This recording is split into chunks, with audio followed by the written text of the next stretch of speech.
Ma femme a fait ses valises et a dit « Je déménage ce soir, n'essaie pas de m'arrêter ». Je ne l'ai pas fait. Au lieu de ça, j'ai appelé mon avocat, annulé ses cartes de crédit et changé les serrures. 3 jours plus tard, elle dormait sur le canapé de son ami, me suppliant de la laisser revenir. J'ai simplement répondu. Salut à tous, un rapide merci. Plus de 14% d'entre vous sont déjà abonnés et ça compte énormément pour moi. Si vous êtes nouveau ici et que vous aimez ces histoires, rejoignez la famille en cliquant sur le bouton d'abonnement. Nous sommes en route pour les 1000. Écoutez, je vais être honnête avec vous. Tout ce bazar a commencé parce que ma femme, Linda, se croyait bien plus intelligente qu'elle ne l'est en réalité. Nous sommes mariés depuis 3 ans, j'ai 34 ans, elle en a 31. Je travaille dans le bâtiment, je dirige ma propre équipe et je gagne plutôt bien ma vie. Linda travaille à temps partiel dans une boutique et passe la plupart de son temps sur les réseaux sociaux à se plaindre de tout. Le problème a commencé il y a environ 6 mois, quand Linda s'est mise en tête qu'elle méritait mieux que notre vie. Une meilleure maison, une meilleure voiture, un meilleur mari, probablement. Elle a commencé à déclencher des disputes pour des bêtises et à faire des commentaires sur le fait que ses amies célibataires semblaient tellement plus heureuses. Le mois dernier, elle a commencé à rentrer tard, avec ses amis, arrivant à 2 heures du matin en disant qu'elle passait juste des soirées entre filles. Bien sûr, Linda, si tu le dis. Il y a 2 semaines, j'ai découvert qu'elle parlait à son ex-petit ami, Derek, sur Instagram. Et pas seulement parler, ils prévoyaient de se voir. Quand je l'ai confrontée à ce sujet, elle a retourné la situation contre moi, disant que j'étais contrôlant et jaloux. Ça aurait dû être mon premier indice qu'elle préparait quelque chose. Vendredi soir, je rentre du travail vers 18h et Linda est dans la chambre, en train de jeter des vêtements dans des valises. Pas comme pour un voyage, mais comme si elle déménageait. Qu'est-ce qui se passe, je lui demande. Elle ne me regarde même pas, continue juste de fourrer des affaires dans des sacs. J'en ai marre, Jake. Ce mariage ne fonctionne pas. Je déménage ce soir. Qu'est-ce que tu veux dire par tu déménages? On n'en a même pas parlé. Il n'y a rien à dire. J'ai pris ma décision. Linda, où est-ce que tu vas? Et si on essayait d'arranger les choses? Elle me regarde enfin, et son visage est froid, comme si elle était déjà complètement partie. Je vais rester chez mon amie Mélissa le temps de réfléchir. Et n'essaie pas de m'arrêter, car ma décision est prise. Je suis là, à regarder ma femme emballer notre mariage comme si ça ne signifiait rien pour elle. Alors c'est tout? 3 ans de mariage et tu t'en vas comme ça? Jake, j'ai besoin d'espace pour réfléchir à ce que je veux. Cette maison, cette vie, ce n'est plus assez pour moi. Pas assez pour toi. Je me sens piégé ici, comme si je gâchais ma vingtaine, coincé en banlieue, alors que je pourrais vivre ma vie. Elle a 31 ans, mais peu importe. Linda, si tu n'es pas heureuse, on peut en parler. Peut-être une thérapie ou... Je ne veux pas de thérapie. Je veux partir. Elle ferme la dernière valise et la traîne vers la porte. Je déménage ce soir. N'essaie pas de m'arrêter. C'est là que Linda a fait sa grosse erreur. Elle s'attendait à ce que je lui coure après, que je la supplie de rester, que je promette de changer, lui donnant ainsi tout le pouvoir dans la relation. Au lieu de ça, j'ai juste dit « d'accord ». Elle s'est arrêtée sur le seuil, l'air confuse. « D'accord ? Si tu veux partir, alors pars. Je ne vais pas t'arrêter. Jake, tu ne vas même pas te battre pour notre mariage ? Linda, tu viens de me dire que tu en avais marre et que tu ne voulais pas de thérapie. Pourquoi exactement suis-je censé me battre ? Elle est restée là 1 minute, comme si elle attendait que je m'effondre et que je la supplie. Comme je ne l'ai pas fait, elle s'est mise en colère. Très bien. Ne dis pas que je ne t'ai pas donné une chance de réparer ça. Et elle est partie. Dès que sa voiture a quitté l'allée, j'ai appelé mon avocat, Steve, un gars que je connais depuis le lycée et qui s'occupe de toutes mes affaires professionnelles. Steve, c'est Jake. Linda vient de partir. Elle a dit qu'elle en avait fini avec le mariage. Qu'est-ce que je dois faire pour me protéger? Jake, calme-toi. Elle est partie ce soir? Il y a 20 minutes. Elle a fait ses valises et a déménagé. Elle a dit qu'elle avait besoin d'espace pour réfléchir à ce qu'elle voulait. D'accord. La première chose à faire est de comprendre tes droits. Est-ce que Linda est une utilisatrice autorisée sur tes cartes de crédit ou sont ceux des comptes joints? Utilisatrice autorisée. Les comptes sont tous à mon nom, elle a juste des cartes qui y sont liées. Bien. Tu peux absolument les annuler. Les comptes bancaires joints doivent rester ouverts, mais tu peux lui retirer l'accès au compte de crédit que tu possèdes seul. Change les serrures de la maison si elle est uniquement à ton nom. La maison est à moi. Je l'ai achetée avant notre mariage. Parfait. Documente tout ce qu'elle a pris avec des photos. Ça te protégera si elle prétend que tu as gardé ses affaires. J'ai passé les 2 heures suivantes à annuler les cartes de crédit de Linda et à appeler ma banque pour lui retirer l'accès aux comptes qui étaient les miens. Nous avions un petit compte courant joint pour les dépenses du ménage que j'ai laissé intact, suivant les conseils de Steve. J'ai appelé un serrurier qui est venu samedi matin et a changé toutes les serrures de la maison. Ça m'a coûté 400 $, mais ça valait chaque centime. Samedi après-midi, j'ai fait le tour de la maison et j'ai pris des photos de tout ce que Linda avait laissé, meubles, décorations, ustensiles de cuisine. Il s'avère que quand on fait ses valises à la hâte, on ne pense pas au fait que la plupart de ses affaires ne rentreront pas dans des valises. Ce qui est drôle, c'est que Linda dépensait de l'argent comme une folle depuis des mois, mais n'en avait jamais économisé. Vêtements de marque, dîner chic, maquillage cher, elle vivait sur mes revenus sans se construire la moindre indépendance. Dimanche, mon téléphone a commencé à sonner. Jake, qu'est-ce que tu as fait? Mes cartes ne fonctionnent pas. Salut Linda. Tu as dit que tu déménageais, alors j'ai annulé ton accès d'utilisatrice autorisée à mes comptes. Tu ne peux pas me couper les vivres comme ça. En fait, si. C'était mes cartes de crédit, Linda. Je t'y ai juste donné accès en tant que ma femme. Je n'ai pas dit que je voulais divorcer. J'ai dit que j'avais besoin d'espace. Quelle est la différence? Tu as déménagé et tu as dit que tu en avais fini avec notre mariage. La différence, c'est que je suis toujours ta femme et que j'ai toujours des droits. Des droits sur quoi, exactement? Tu as déménagé. Tu as dit que le mariage ne fonctionnait pas. Tu as dit que tu en avais marre. Jake, c'est ridicule. J'ai besoin d'argent pour les dépenses de base. Linda, tu as un travail. Et tu as pris de l'argent de notre compte joint hier. Utilise ça.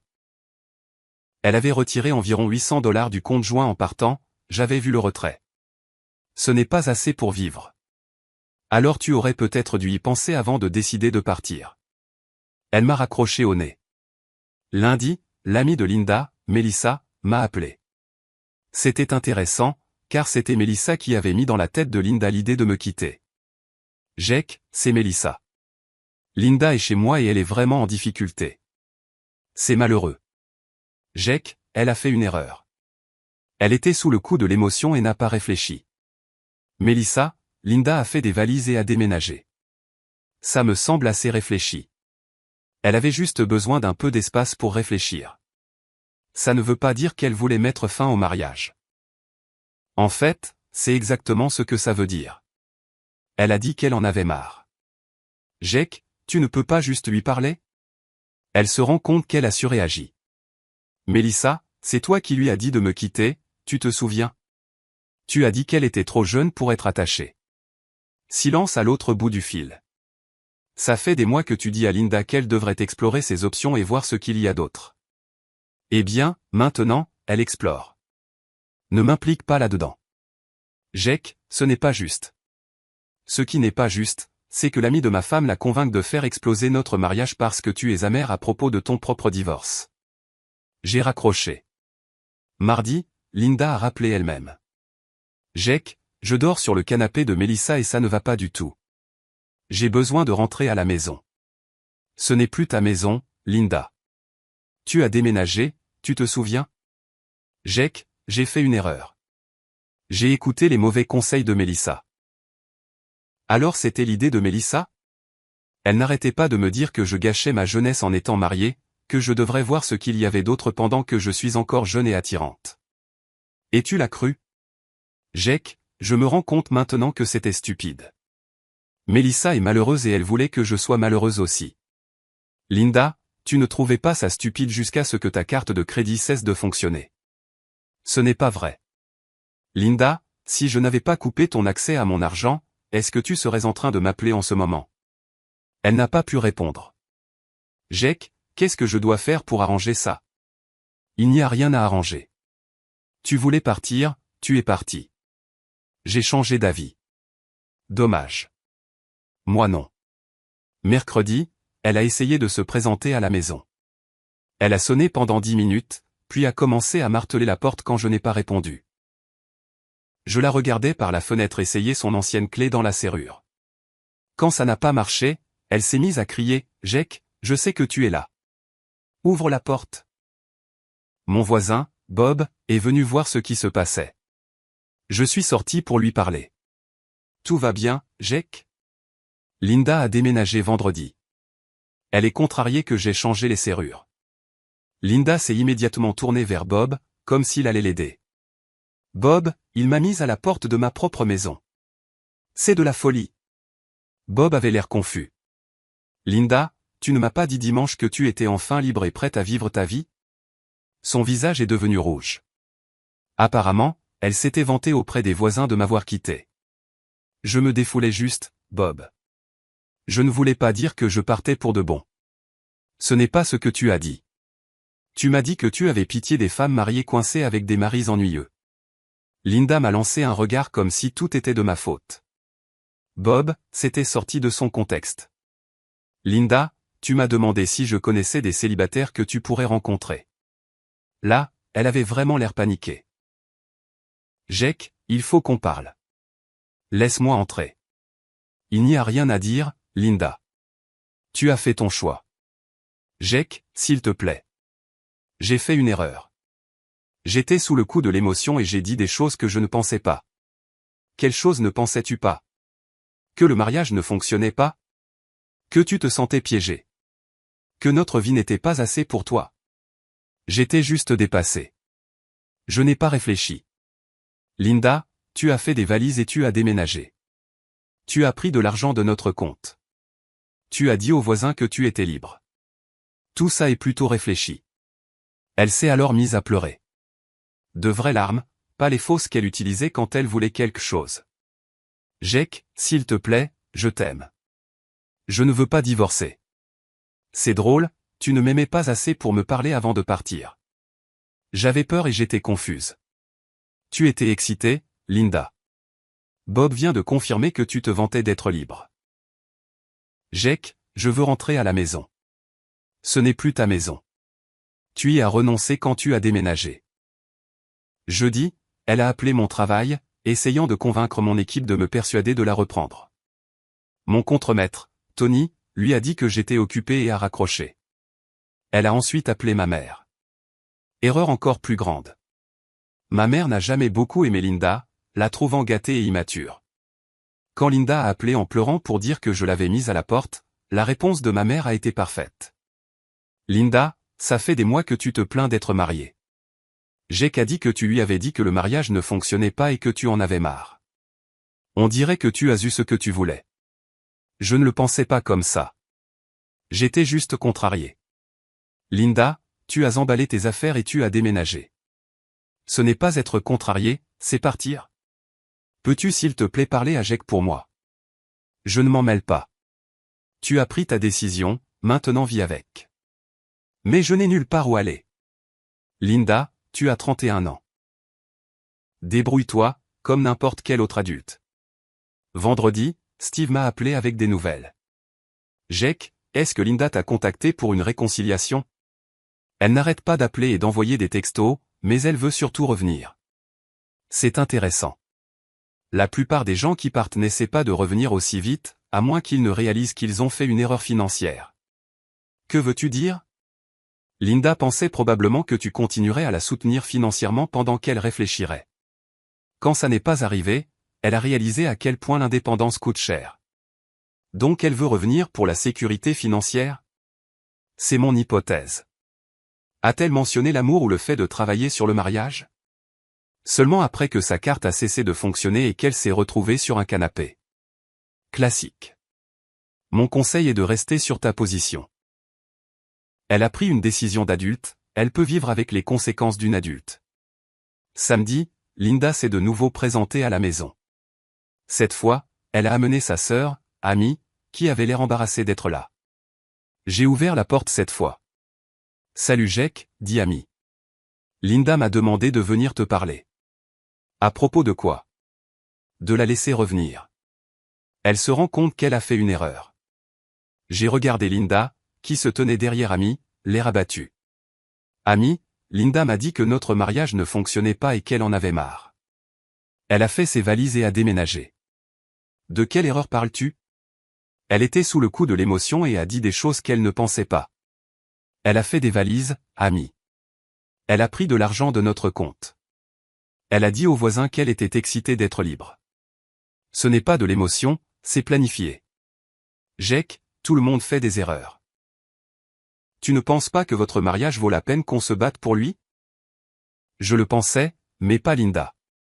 Elle a abandonné sans même essayer d'arranger les choses. Elle veut essayer maintenant. Maintenant qu'elle dort sur un canapé et que ses cartes de crédit ne fonctionnent plus. Amy avait l'air mal à l'aise. Jake, ce n'est pas juste. Ce qui n'est pas juste, c'est que Linda abandonne notre mariage, puis s'attende à ce que je fasse comme si de rien n'était quand c'est devenu gênant pour elle. Linda a finalement parlé. Jake, j'irai en thérapie. Je ferai tout ce que tu veux.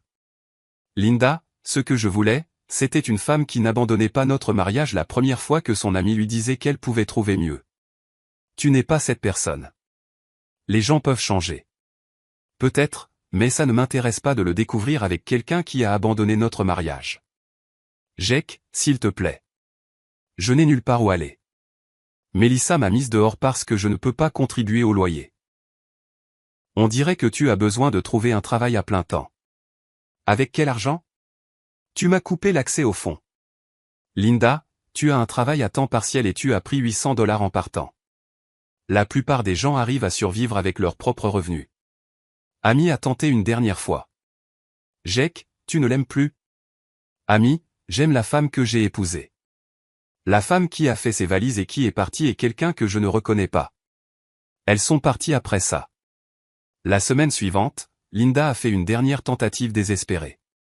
Elle a demandé à ma sœur, Karen, de m'appeler. Jake, Linda est venue me voir. Elle est vraiment en difficulté. J'en suis sûr, Karen. Elle vit maintenant chez ses parents. Elle a dû quitter son travail à la boutique parce qu'elle n'avait pas les moyens de payer l'essence pour s'y rendre. C'est malheureux. Jake, elle semble sincèrement désolée. Elle dit qu'elle a été influencée par de mauvais amis et qu'elle a fait une terrible erreur. Karen, Linda n'a pas fait une erreur. Elle a pris la décision calculée de quitter notre mariage. La seule chose qu'elle regrette, c'est que ça n'ait pas fonctionné comme elle l'avait prévu. Que veux-tu dire? Elle pensait qu'elle pouvait partir de manière spectaculaire et que je lui courais après en la suppliant de revenir. Au lieu de ça, j'ai accepté sa décision et je suis passé à autre chose. Jake, es-tu sûr de vouloir jeter 3 ans de mariage à la poubelle? Je ne jette rien, Karen. C'est Linda qui l'a déjà fait en faisant ses valises. 2 mois plus tard, Linda a tenté une dernière approche. Elle a demandé à un avocat de contacter Steve au sujet d'une réconciliation et d'un éventuel retrait de la procédure de divorce. Steve m'a appelé en riant. Jake, tu ne vas pas le croire. L'avocat de Linda a appelé pour demander si tu serais ouvert à une thérapie de couple au lieu du divorce. Qu'est-ce que tu lui as dit? Je lui ai dit que mon client était passé à autre chose et poursuivait la procédure de divorce comme prévu. Bien. Jake, la partie intéressante est ce que l'avocat de Linda a laissé échapper. Apparemment, elle a des difficultés financières et ses parents font pression sur elle pour qu'elle se remette avec toi ou qu'elle devienne complètement indépendante. Donc c'est une question d'argent. Ça doit l'être. Elle réalise que quitter un mariage signifie perdre la sécurité financière qui va avec. Le divorce a été prononcé le mois dernier. Linda a fini par déménager à 3 heures de route pour vivre avec ses parents. J'ai appris par ma sœur qu'elle a trouvé un travail à plein temps dans une agence d'assurance et qu'elle apprend lentement à subvenir à ses besoins. Elle m'a envoyé un texto après la finalisation du divorce pour me demander si on pouvait parler. Je n'ai pas répondu. La maison est paisible maintenant.